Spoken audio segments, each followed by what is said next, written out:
Assalamualaikum warahmatullahi wabarakatuh. Salam sejahtera untuk kita semua.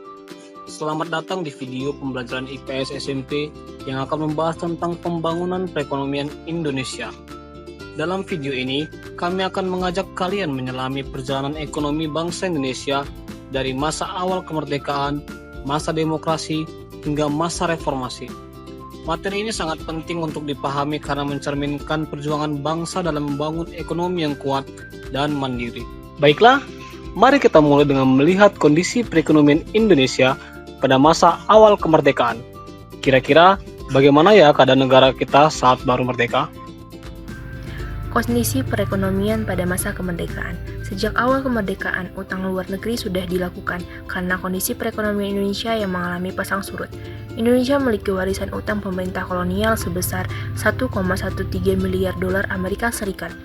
Setelah mendapatkan pengakuan kemerdekaan oleh Belanda melalui konferensi meja bundar, utang ini berasal dari kekayaan yang rusak akibat perang serta seluruh investasi yang dibekukan pemerintah Belanda. Kondisi Indonesia pasca proklamasi masih belum stabil. Ketidakstabilan kondisi politik menyebabkan Indonesia mengalami hiperinflasi. Ini terjadi karena mata uang Jepang beredar sangat banyak. Sedangkan Indonesia belum memiliki mata uang sendiri sebagai pengganti. Selain itu, khas negara pun kosong pajak dan bea masuk sangat kecil untuk mengatasi masalah ini. Pemerintah mengambil kebijakan berlakunya mata uang Dejavas Bank. Mata uang pemerintah Hindia Belanda minta uang pendudukan Jepang. Pada tahun 1945, Belanda melakukan blokade ekonomi yaitu menutup akses ekspor-impor Indonesia. Belanda melakukan blokade ekonomi dengan tujuan meruntuhkan perekonomian Indonesia. Kondisi tersebut semakin memperparah keadaan perekonomian. Indonesia berbagai upaya dilakukan untuk menguatkan dan meningkatkan perekonomian negara. Upaya yang dilakukan pemerintah Indonesia pada awal kemerdekaan untuk memperbaiki perekonomian. Di antaranya adalah: pertama, melaksanakan program pinjaman nasional; kedua, melakukan diplomasi ke India; ketiga, hubungan dagang langsung ke luar negeri. Perkembangan ekonomi pada masa demokrasi parlementer pada tahun 1950 sampai 1959. Mulai tahun 1950, bangsa Indonesia memasuki masa demokrasi parlementer. Permasalahan ekonomi yang dihadapi pemerintah Indonesia pada saat itu mencakup permasalahan jangka pendek dan permasalahan jangka panjang. Permasalahan jangka pendek yaitu jumlah mata uang yang beredar dan meningkatnya biaya hidup. Permasalahan jangka panjang yaitu pertambahan jumlah penduduk dan tingkat kesejahteraan yang rendah. Untuk memperbaiki kondisi ekonomi, pemerintah melakukan berbagai upaya antara lain sebagai berikut. Yang pertama, Gunting Syafruddin. Yang kedua, sistem ekonomi gerakan Banteng. Yang ketiga, finansial ekonomi. Dan yang terakhir, nasionalisasi perusahaan asing. Perekonomian pada masa terpimpin. Upaya mengatasi permasalahan ekonomi yang terjadi setelah demokrasi parlementer. Kondisi tersebut karena dinamika politik yang terjadi, konfrontasi dengan Malaysia dan Irian Barat, dan peristiwa 3. Presiden Soekarno mempraktikkan sistem ekonomi dengan terjun langsung mengatur perekonomian, alat-alat produksi dan distribusi oleh negara.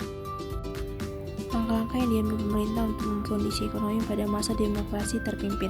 Yang pertama, pembentukan channel. Yang kedua, devaluasi mata uang rupiah. Yang ketiga, deklarasi ekonomi. Selanjutnya, kita akan bahas masa Orde Baru. Setelah krisis ekonomi, apa saja langkah-langkah strategis yang diambil pemerintah untuk memulihkan kondisi saat itu? Setelah Indonesia mengalami inflasi sebelum Orde Baru, maka pada masa ini fokus program ekonomi pemerintah lebih banyak pada upaya penyelamatan ekonomi nasional, terutama inflasi keuangan negara dan kebutuhan pokok rakyat. Program pemerintah pada masa ini yaitu kebijakan jangka pendek dan jangka panjang. Salah satu kebijakannya yaitu kebijakan transmigrasi. Transmigrasi pada masa Orde Baru tidak semua untuk pemerataan jumlah penduduk keluar Jawa, tetapi juga untuk mencapai swasembada dengan serta meningkatkan perekonomian negara. Adapun upaya lain yang dilakukan pemerintah untuk menyelamatkan ekonomi negara adalah melalui program jangka panjang dan jangka pendek. Yang pertama, program jangka pendek diwujudkan dengan melakukan stabilisasi dan rehabilitasi ekonomi.